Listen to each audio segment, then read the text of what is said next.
Hi, my name is David Wetton, and welcome to the Conscious Leadership Now podcast.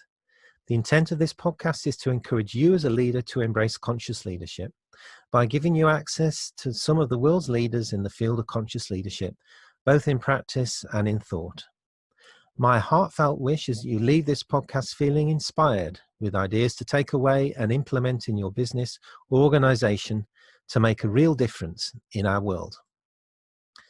And my guest today is Lorraine Flower. Hi, David. Hi, Lorraine, and welcome. Thank you. For Lorraine, a growing calling to bring the power of spirituality and consciousness into the business world led her to choosing to cut short a high-flying and diverse corporate career at the age of 38 that changed the whole trajectory of her life. Instead of continuing to buy into the traditions of business, Lorraine spent the last 20 years translating spiritual principles into a language and ethos that can be heard in the most traditional of business. And as a corporate change agent, consultant, coach and mentor, Lorraine founded Azure, being completely transparent about the spiritual principles on which it operates and has worked with clients across the business spectrum. Lorraine brings 20 years service industry experience to bear through her senior leadership roles at British Airways and Great North Eastern Railway. It's Lorraine's belief in individual and organisational power for good that gives Azure its raison d'etre, an organisational development consultancy beyond the conventional, energising the heart of your business. She's lectured at universities and set up the Foundation for Workplace Spirituality, supported the International Conference on Organisational Spirituality, led by Surrey University, and she leads the Azure Conscious Leadership and Organisational team, runs consciousness retreats, blogs extensively, and is currently co-authoring her second book. She works and studies extensively in developing and exploring conscious leadership, believing that business leaders are key players in transforming the well-being of planet and humanity as a whole. And Lorraine wrote in her recent article, Leading Towards a Higher Purpose, as leaders of organizations, the time is here now for us to take a long, hard look at the purpose of our organization and to ask ourselves whether it is truly serving the achievement of a better world for all. And Lorraine, what a great way to start a conscious leadership discussion. And it's wonderful to have you on the show. And I'm really looking forward to a fabulous conversation. Yeah, me too, David. Thank you. You're welcome. Listening to that is, well, okay. Starts up a great conversation, I believe. So, Lorraine, Take 5 by the Dave Brubeck Quartet is my cue that it's time for you to take 5. Your take on 5 conscious leadership questions. So my first question is, what does conscious leadership mean to you?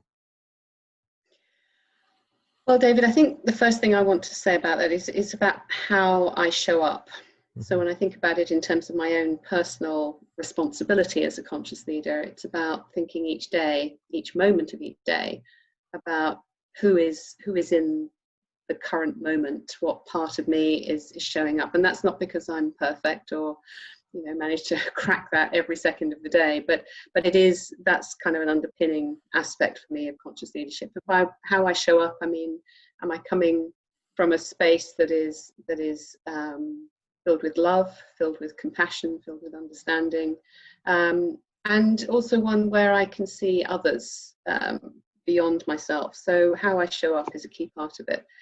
Another part for me of conscious leadership is about perspective. I think one of the challenges of our world today is that there's a lot of pressure on people to be quite insular in many ways, to be concerned with their own lives and with their own needs. And this is legitimate and fair. But from a conscious leadership perspective, we have to elevate and expand that and try and see beyond our immediate issues and out into a wider perspective as far as we can possibly go, community, way on out into the global perspective and even the cosmological perspective. And then the third aspect for me about conscious leadership is links really to the principle of unity, being able to see that we are all part of one whole entity, that we are interconnected. And recent events are showing us the truth of that in a whole number of different ways, but within that unity also being able to respect individual diversity and difference. So yeah, I think these are three of the things that stand out for me in terms of conscious leadership and how I particularly seek to practice it. Thank you, Lorraine, and I really appreciate you talking about being present and being in the moment. I guess what some would speak about, I guess almost through emotional intelligence, this self-awareness of where you are. Do you have any examples of that where you as a conscious leader, how you bring this self-awareness maybe to either your organization or to your clients? Yeah, I think as someone who spends a lot of time working with groups of leaders and so on, it can be quite interesting to see the dynamics of how groups play out, particularly with the work that we're doing, which is hopefully helping them to take some steps forward in their collective performance and collective impact and relationships. And the dynamics can sometimes be quite challenging. And as a facilitator, it can be tempting to consider one's own success or otherwise as solely a function of oneself. But if we see ourselves as part of the whole and feel the dynamic of that group, feel the energy of that group, hold a higher perspective for that group in terms of an aspiration for where it can get to, we become less ego focused. So it's less about did I do a good job, did I do a rubbish job, did I touch all the right buttons, but being fully present with the group and really one doesn't blend with it, but one is very aware of the dynamics on a different level. So it's about recognizing roles and functions, but also that it's not all about me. It's about what the group needs to unfold in that sense.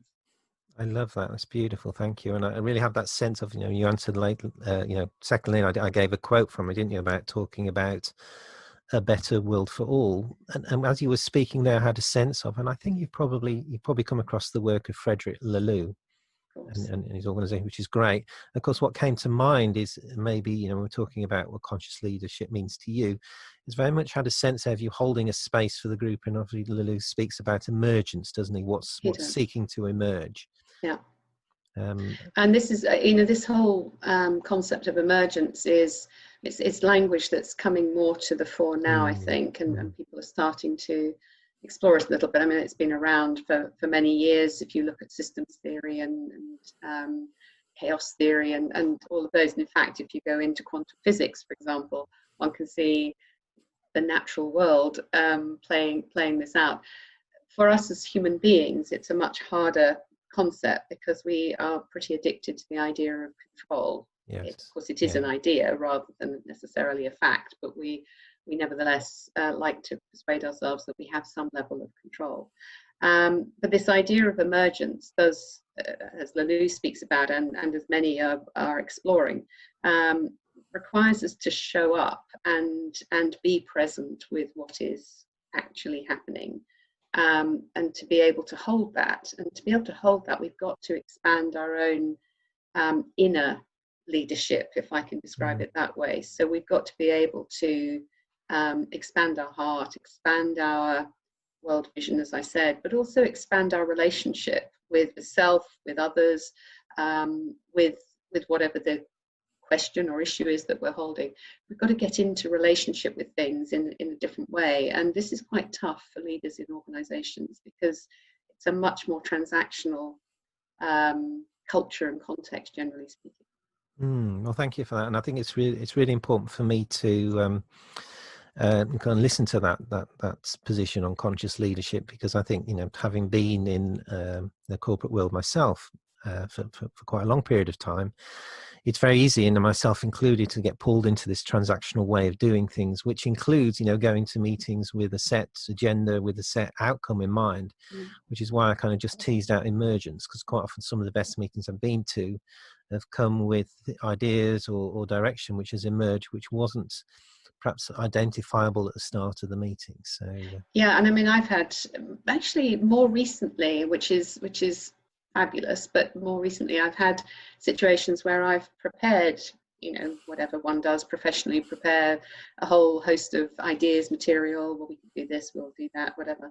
And literally, I'm thinking of one situation, I've done all that preparation, we were going to be together for a day, I was with this group doing some ongoing work, and literally nothing that I had prepared was what we actually did on the day. And it was literally working in the moment with the group and trusting that we together would work out what needed to be done and be present with what needed to come into the conversation and into the ultimate, you know, conclusions that were drawn from that. But so as someone who is in that sort of facilitator role, sometimes I tend to use the word focalizer, because for me it's also about being with the energy and the being able to see the way in which energy is moving, as well as the sort of physical, practical aspects of any discussion. We ourselves have to be prepared to stand in that space and feel a little more vulnerable than perhaps we professionally feel comfortable. And if we notice that vulnerability, then that's what we're now starting to connect with when we're helping others to find their conscious leadership legs or heart or head. That's wonderful, thank you. And my next question, which I think we've already kind of moved into, is how do you express conscious leadership through your work? Well, I mean, through the essence of the work as a facilitator, as someone who's working in that change agency space, we tend to obviously try and work with as much as possible whatever is present in the given space. And that's not to say there aren't times when we're doing something that's slightly more structured or formal, but it is about trying to be present. I think the other key word, and I'm sure this comes up quite a lot in the conscious leadership space, is the one of bridging. So in other words, recognizing that some of the things that leaders do hopefully pay a bit of attention to, which is things like values and culture and behaviors and purpose. This language is starting to become more common currency in organizational life. And like so many things, there are many, many layers to it. So our role is to try and deepen that relationship with those elements and not have them, you know, be just perhaps a bit more superficial, but to kind of really get into the substance of any of those areas and help them to land in a more heartfelt way rather and a truer way than kind of compliance, which can sometimes be motivation. It is. So how, and I'm going to ask you, because I think that's really important, so thank you for raising that point, you know, actually almost interlinking those areas. You talk about how we're interconnected, you know, as an organization, as a community, as a world, and kind of interlinking, I think, those key elements. So I just wanted to ask you actually, because you brought up the issue of values, and I see, you know, through your website, you have some lovely values, you know, loving, passionate, visionary, centered in service, and courageous. So how do you express these through your work? You know, let's choose one. How do those serve you? Well, let me pick the last one that you identified, the courageous one. For us, there's the constant edge, I guess, to not deny the truth of our underpinnings. So as a philosophy, as a way of informing self, it's important that we also work out how to bring that forward, both directly and indirectly. And that's not about being kind of trying to be untrue with people or in any way manipulate, but at the same time, I think we need to be able to bring some visibility to a deeper conversation. And so through blogs, through conversations with leaders, through the way we design our sessions, the content of some of our work, we try to always look at where's the edge, where could we just take this another step forward, rather than trying to be safe and conventional. So for us, you know, in the way that we run our business, we're not pursuing profit or income at any cost, or, you know, clearly we all like to survive, we have to be able to put food on the table, but our values really have to play out in the way we work too, not just as something that is nice to put on a website, for example. So that courageous piece, the loving piece, like we're human, like most people, or all people, we hit challenges. We sometimes clients don't always behave the way we'd like them to, and so on. So we have regular meditation practice. We look to hold the highest possible connection with our clients, and with ourselves, and we try to be forgiving to ourselves, but we also try to recognize that clients have all sorts of pressures and can't always engage in the work in the way that we might ideally like them to, and so on and so forth. So that's another expression of loving. We try to model the values in the way we work. No, thank you. And that's something I wanted really to tease out for the listeners, because as you said, I think you alluded to, sometimes values appear on websites or on corporate walls. And although they have been set with the very best of intentions, they're not really truly embodied. Sometimes I go into organizations and I will ask, how are these actually embodied? And they'll be honest and say, well, David, we've put them up and we like them, but we don't really embody them. So when I heard you speaking about, courageous and that you're at the edge, I really sense that feeling of, living the values, and the clients you're working with knowing that you're willing to have this courageous conversation around the edge for them, and what that might mean for them to help them move them forward. So thank you for that.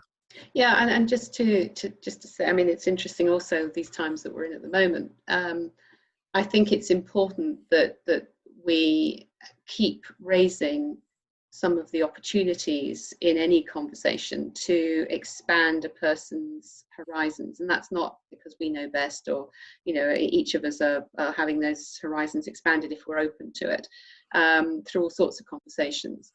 But I think it's our job as change agents to not miss those opportunities when they're presented. So even if that risks as being a little bit unconventional, or maybe a lot unconventional. It could well be, if you're asking, the question about perhaps how their presence in the business world is bringing about a better world for all. But I just think it's a great question to ask and to work with.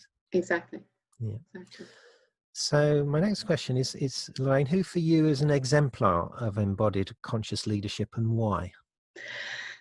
You know what, doing a lot of research and having spent a lot of time in this area, it's quite hard to come up with a lot of great names, particularly in the business world. And I don't mean that in any sort of superior way, but just sometimes it's quite hard to get in and know them. There's lots that your listeners will have come across in other areas, I'm sure, but I've picked out a couple. One for me is a guy called Bob Chapman, who is the chief executive of an organization called Barry Waymiller. They're a US-based organization. They employ about 12,000 people. They're a family firm. They're owned, they still are owned by the original family. Gone through all sorts of challenges, so it's not been a straightforward journey. But Bob Chapman, as a leader, has focused his business ethos and his way of leadership, his leadership ethos, on what he's more recently coined human-centered leadership. And when you explore the way that he communicates and in fact he's now set up a whole kind of education program around this, but when you explore the way he communicates, the way he connects with his people, the stories he tells about his organization, it's very clear this is not just packaging, it's not just language. It's something that he truly believes, and has real community and family style relationship with his employees in not literally every single one, but that's the ethos that he presents. So for me, he's someone who demonstrates humanness within the business world. And again, referring to our current times, this is some of the story that I hear around in the business world today, as people are starting to see more of their humanness being expressed. Yes. Through kindness, through simple things like being online and having meetings where you're in somebody's home rather than in their office. These sorts of things are all just little connecting points to heartfulness and humanness. So I picked Bob for that reason. But I've got a couple of other examples that your listeners might have heard of, might not. There's a chap called Dan Price who was in the media a few years ago because, again, as an owner of, in this case, a much smaller business, he noticed that some of his employees were struggling to cover their costs. Others, were putting off having families because they weren't earning enough, and so on and so forth.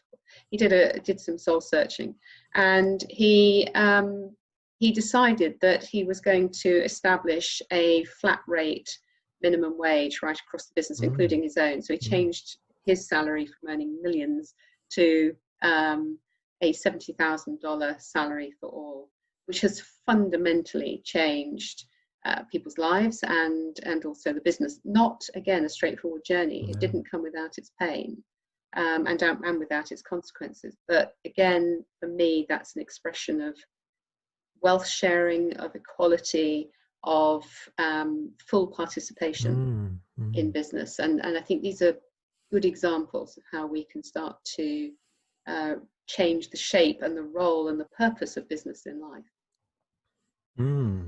Thank you.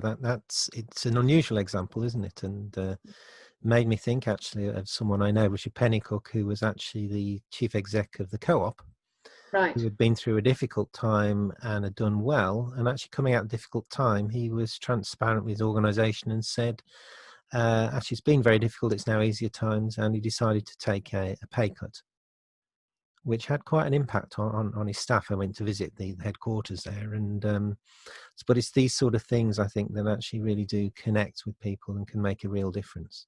Yeah, I mean, money is obviously a big part of everybody's life, and we could do a whole other discussion around the kind of consciousness of money, but it's a necessary part of living. And I think that wealth sharing is another one of those areas where we need to see consciousness really starting to take hold, and that's not about communist practices or any of that sort of thing, but it is about recognizing value within organizations and within our communities. And again, we're seeing some of that come through as we talk about key workers now, and their role in society. Totally. So I think there's some big questions for business to think about and for organizations to think about. Thank you for that. I think you've really raised a good point about a conscious leader being aware of how money is distributed within his or her organization, and having that conversation, which, to use your one of yours again, is a courageous conversation to have, I think, in these times. Now, we spoke earlier about really how this conscious leadership is a journey. It's a conscious leadership journey. So I wanted to ask you, as kind of part B to this question, in your own journey, what resources have you found helpful for you? Well, I mean, this kind of covers a whole host of different areas, but way back when I started to attend conferences on what were then called conscious business, and they happened to be in the States. That was the area where the kind of leading edge in some ways of some of this thinking. So for me, one area of resource has been in being curious, getting out and just seeing what an alternative way of being engaged in business, my role as a leader, my role as someone ultimately who's come to support leaders, and then looking for others who are doing something similar. So again, if someone were thinking of this could feel different, maybe I could be leading in a different way, look at what's out there, and there's so much out there now. But the conscious capitalism movement is pretty well advanced in certainly sharing its thinking, and not necessarily yet in terms of becoming a critical mass of businesses, but it is nevertheless well supported. So thinking about how can we engage differently, then for public resources like the World Economic Forum or the United Nations. The United Nations Sustainable Development Goals are very provocative. They're huge, of course. They can feel a bit overwhelming as an individual, but if you take a bite of them, if you take just a piece of it and say, how does this relate to what we do as a business or what I do as a leader, that they're a great inspiration. And then there's, of course, writers, you know, people who are thought leaders in this area. And some of my biggest influences in this have been people like Meg Wheatley, Yes. of course, Otto Scharmer, who is doing great work through MIT and through his Theory U and presencing, and Peter Senge obviously working in that area. So there's plenty of writers that have been inspired, encouraged, and given me food for thought. You mentioned Lalou earlier, of course, the Reinventing Organizations work that he's done, which doesn't have quite the same spiritual expression as some books, but is nevertheless very real, very practical, and stretches the envelope, I think, in a way that people, again, coming back to that bridging word, that people can touch into. So these are just a few, but I mean, the list goes on. I think actually that is one of the beauty of our times, actually, not just the internet, but I think actually the sheer depth and breadth, I think, of resources that are available. And my sense is that really, as you said, I like the idea that you said of being curious, because I think once you're curious, and we were speaking earlier, for me, how synchronicity can kick in, and you kind of almost, when you're looking, the teacher appears or the resource appears, and quite often you can find that. And I always encourage people to look for something or a way that actually resonates with them. And of course, it can be just for now, it's not forever, but I think it can make a real difference. And I think there's lots of great resources out there which you can use in your consulting, you can use in your organization, that can really tap in and make a difference, as you've already, spoken very eloquently about. I think one of the key aspects also within that I noticed, David, is that the more we expand our questioning, our curiosity into perhaps less conventional areas than we might otherwise, the more we get to see that we're not alone in this process. And I think this is really important when it comes to being able to provide oneself with support, but also find a genuine support network in that sense, or feel like, we're in some ways, we're quite tribal, aren't we, as human beings. We like to know that we're within a group or a club or some sort of community that feels resonant with us. And I think the more we reach out and look at what is actually going on out there, in a sense, that lifting the head above the parapet piece, this then starts to help us to question whether our own philosophy, our own belief system, our own structures, our own inner world is being honoured in the right way. Wonderful. What a great segue, you're speaking about inner world, because my next question is that research by Professor Jodie Fry of the Texas A&M University suggests that inner life or inner world is the source of conscious leadership. Where inner life is a form of spiritual contemplative practice. It could be a stillness practice, doesn't necessarily have to be spiritual, could be walking in nature, might include meditation, etc. So I just want to ask you, what practices have you found helpful in your conscious leadership journey, and why? Well, again, my inner life, my inner spiritual life has been a core part of me, of who I am, for 25 years or more. Having been brought up a Catholic, I found myself rejecting that pretty early on, probably not as early as I would have liked, but that's because I was a good Catholic, so I didn't reject it.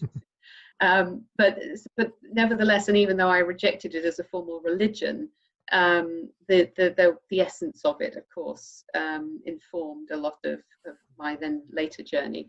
So for me, that there has been a lot of spiritual inquiry throughout my life, and this has led to me developing my own meditation practice, in the sense, not my own as in something I've conceived, but I've got into a regular meditation practice. And I have to say that wasn't easy.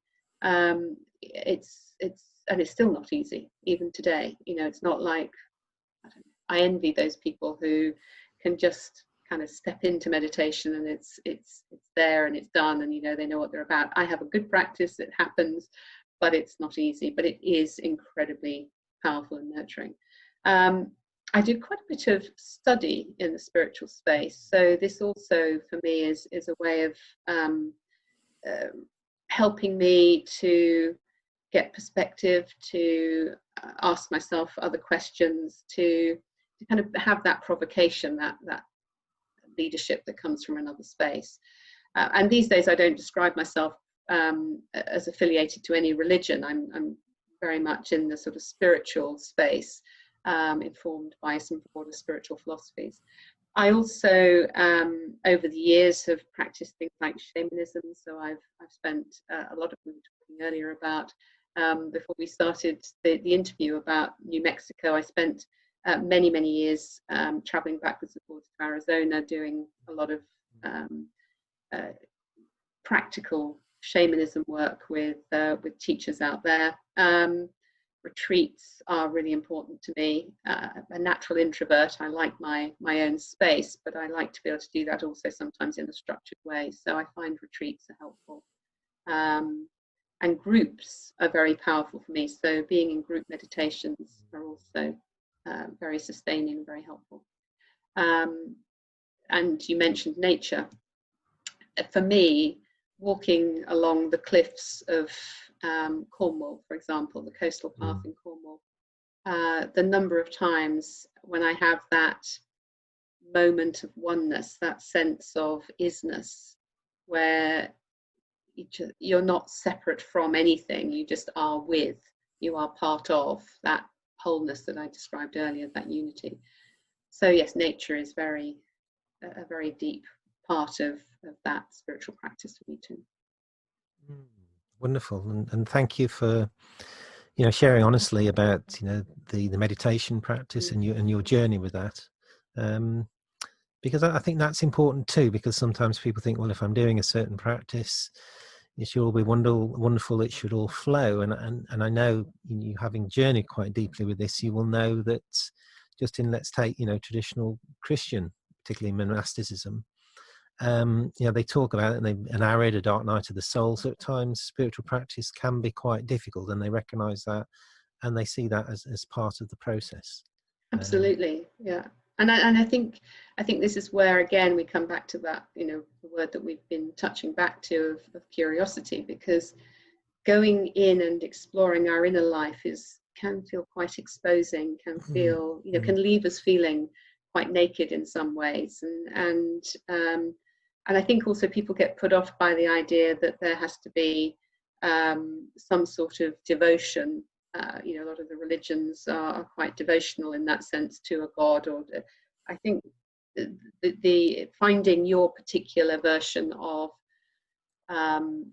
meditation or reflection or contemplation. There are so many different ways to get into that without it having to be connected to something that maybe doesn't resonate for some people in the more religious sense. So I think the really just being prepared to follow one's own inner intuition and synchronicity, as you said, because the right teacher or the right opportunity will show up once we ask the question. Yes, it does. And I think one final thing on this one, I remember one of my mentors, which is something I've always remembered, speaking about the power of having, a spiritual practice, as you just described beautifully, and really to connect with yourself and I think help develop your self-awareness. Then he spoke about the nourishment of being part of a spiritual community then that can help you on this journey, help you at some of the difficult points. And as you said as well, there's something for me, particularly about being part of a group as well, that is nurturing. And then finally did speak about the power, and it can be at certain times of this journey, of having a mentor or a soul friend, so someone that can actually, quite often is on the journey, maybe a step ahead, who can just kind of be with you and support you as opposed to give you answers. It's really sort of coming back to that, hold that space for your inner life to really blossom and flourish. Absolutely. And as a coach, as someone who works in that one-to-one space with leaders, obviously I would advocate the value of of that that resource.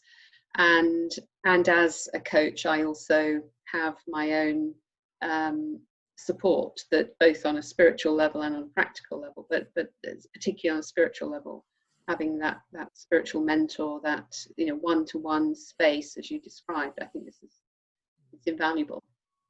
Thank you, and I really appreciate this conversation. Really, just getting a sense of the depth and the sort of breadth of what you're bringing into this space, that it's coming from your own presence, that actually you're holding a space for other people then to, in my words, to blossom and to bloom. And although at times I think we both say it may not be a straightforward journey, it's such a worthwhile journey, I think. Completely. Yeah. So my final question, almost a catch-all question, is give unlimited time and resources, which would be fabulous, wouldn't it? What single thing would you recommend aspiring conscious leaders to do? For me, this comes back to being prepared to look inside our heart, because I think the heart is such a powerful guide if we truly connect with it and truly listen to it. So, but again, that it takes that willingness to step back a little bit and give oneself space to notice what the heart is saying. And again, this can sound a little bit sort of soft, or perhaps a bit lacking in structure, but when I say listen to the heart, what I'm really, or examining the heart, I'm really thinking that if we can create space for ourselves, and you talk about resources, and I think time is one of the things that gets in the way for most people, and time is a resource. It's so often this isn't about spending money, although there are sorts of ways we can do that, but it is about giving ourselves genuine time, so that 5 or 10 minutes first thing in the morning to just notice what your heart is saying. What do I love? What do I resonate with? What do I connect with? What do I notice in my world or in the world around me? What is it that, if I sense, and even just by sensing my heartbeat, just being aware of my heartbeat and being of the presence of that life force within me, how does that then inform? What do I notice pops in? What do I notice is catching my attention in terms of my concern or my beliefs or my values? So gentle inquiry through the heart for me is an important first step in this. Wonderful, I love that. And it's the one, almost back to the resource question, is the one thing you would suggest they look at, or resource, or where might they start with that? Because I love the idea of. Well, I think this comes back to noticing what gives you joy. So for some people, again, you mentioned off air that music was important to you. So it could be music that stimulates that inquiry. It could be nature, as we've touched on. So it could be that just simply going into one's own, garden, or if there's a particular flower or a plant, or a tree, even just going and being with that, or even admiring it, or taking a new look at it. So it could be through that. It could be for people who are more active in the sense they like to run or walk or whatever. It could be in the mindful practice of walking or running. And I remember, I'm not a great runner, but I do run from time to time, and I remember from time, like, it happened one particular time, and it has happened sometimes since, where running is happening, and in that space you're not doing the physical running is happening, but you're in a different relationship with yourself. There's again that sense of a different quality. So I guess what I'm saying is the heart is present in our everyday life. For some people it's dancing, for some people it's maybe art, whatever it is that gives you a little bit of joy. It may be in your children, but as soon as you feel your heart activated, trust that, and then start to open up the questions. That's wonderful. Get a sense of leading, from the heart, leading with love. And one final synchronicity, I guess, for me is just before I came on, this podcast with you, I was just speaking to someone, and we spoke about the Martin Luther King 1964 Nobel Peace Prize speech, where, of course, he speaks about love in a very passionate way, but a sense that actually love isn't just emotional bosh. And the way he describes it is beautiful. I encourage people to look it up. But then he really says, if we really believe in hope, then let's hope that the first and our last word is our true hope lies in the power of love. Yeah. So thank you for, setting that out around connecting with the heart. I think that's really important for a conscious leader. Yeah, fundamental, I think. It is. And now listeners will know that actually probably learned already that I love Columbo. And he was one of his key things actually was his just one more thing question. So I have introduced in this podcast a just one more thing. But this one is actually, you've shared a lot of wisdom in our conversation. And I'm sure, many people will have resonated with what you're saying. So it is an opportunity. My just one more thing question is please do share some of your own resources, some of your offerings through Azure, which you feel will be helpful to those that are listening to this podcast. And if they'd like to learn more about you and your services. That's great. Thanks, David. Well, of course, we have a website, so people can check out a bit more about us there, which is azure.co.uk. We have also produced a couple of materials, resources that people might find useful. One is a very simple booklet called Pinpricks, which you can get on Amazon. It's not a heavy read in that sense, and it came about from all the blogging that we do, and we basically took a selection of the blogs and have kind of really narrowed them down to a couple of bite-sized thought ideas and created one for each week of the year. So that just is meant to be a source of provocation, source of inspiration for leaders who maybe are prepared or willing to do some of that inner searching and inner reflection. So that's one resource that could be useful. We are in July going to be launching our conscious leader qualities more publicly. We've been doing a lot of research on these over the years, and this starts with a very accessible card deck which describes the 5 qualities and is a coaching resource. The 5 qualities are not surprisingly heartfulness, which we've spoken about; purpose, which we've not spoken about quite so much today, but is fundamental; presence, which we've spoken quite a bit about; intention, what am I focused on; and also knowing, what is my intuition, what's my source of guidance. So that deck, I think, would be quite useful for people who are prepared to ask themselves some questions, because there's a lot of coaching questions in there. We also, on a more organizational level, do cultural audits inspired by the Lalou work. So we've got a mapping tool that allows us to use the combination of spiral dynamics and Lalou's work to have a look at just how an organization is functioning, and looking at some very practical aspects of organizational life, but actually starting to get under the skin of just what's the journey that this organization is making as a collective. So these are a few things that people might find interesting. Wonderful, and I really encourage listeners to check those out, and I will put links below here in the podcast, or the video podcast if you're actually watching this on YouTube. And actually, I did say, I've got another synchronicity. We're full of synchronicities. Believe this, and this is true, actually, Lorraine. I didn't realise, I just had a look. But in advance of the podcast, I actually got hold of a copy of Pinpricks. Oh, wow. Okay. And strangely enough, and I just opened it up to where I was looking at it, and it's actually opened up at the page that says "A Little More Love at Work." So I thought I would trust this synchronicity and just end, because actually I would just echo, it's a beautiful, it's almost like a cards, this book. I've had a look through it, and I think just looking at a single page really took me into a reflective space, which I would just love sharing in the workplace, even just starting a team meeting or something off with these. And I can hear you about the cards, but just with this book, Pinpricks. So I'm just going to share about, because you talk about a little more love at work. So before we close, I'll share about that. You said that love makes the world of work go round too. People feel happier, more valued, and are more productive.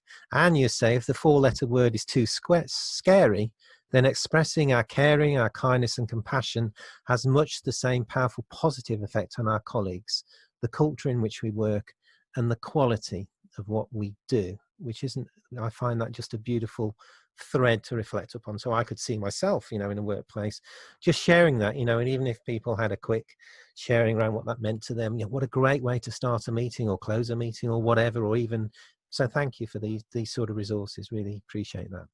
Oh, my pleasure. And as I say, if people follow the blogs, which are on LinkedIn and Facebook and various other places, and all means connect with me, then they'll automatically get them. There's more of that sort of hopefully helpful prompting that comes through those. And so finally, Lorraine, just thank you so much for being on the show and for showing up in the world of conscious leadership in the way that you do. Thank you, David, and thank you so much for sharing this resource with everybody, because we both believe this is the time when all leaders can step further into this space, and I think the work you're doing here is fabulous. Thank you. Thank you. I appreciate that.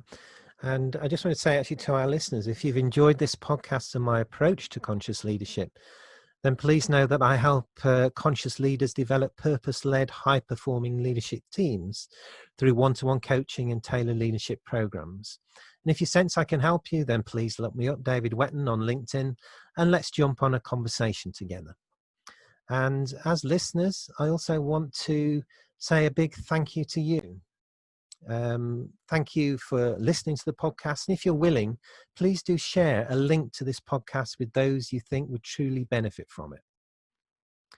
And I truly believe that now is the time for conscious leadership. And with all the inspiring, heartfelt work you as listeners are doing, I have no doubt that conscious leadership will become a thriving reality, making a difference for the greater good of all. So until next time, I'll leave you with a blessing from John O'Donoghue. May the light of your soul bless the work you do with the secret love and warmth of your heart. And so it is. And so it is.